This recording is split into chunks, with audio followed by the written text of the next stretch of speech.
کمیته ولایت‌های فوق‌العاده تاجیکستان خبر داد که روز 15 ایون در آبانبار سامغور در ناحیه باباجان غفوروف یک جوان 19 ساله را از غرق شدن نجات دادند، ولی در دوشنبه یک جوان 22 ساله هنگام آببازی در کول صنعی معروف به نام میخکریر در محله جیمتیپا غرق شده جان داده است. بنا به گزارش‌های کمیته ولایت‌های فوق‌العاده، ساکن 19 ساله ناحیه باباجان غفوروف روز 15 ایون ساعت 14:30 وقتی غرق شد که در یک مکان برای آببازی قطعاً ممنوع در آبانبار ایستگاه آبکشی سامغور آببازی میکرد.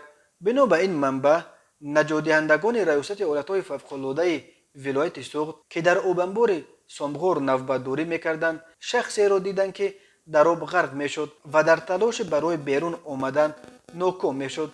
آنها خیلی زود به محله حادثه رسیدند و پسر در حال غرق شدن را بیرون کشیدند. به جبر دیده یاریهای اول طبی رسانیدند، اما دیروز یک جوان 22 ساله در کول صنعی به اصطلاح میخکریر واقع در محله چمتیپه ناحیه فردوسی پایتخت کشور غرق شده است. این خبر از طریق شماره یگانه 112 به قسم نوبتداری رسیده و گفته میشد که شخص ناشناس در کول صنعی میخکریر غرق شده است.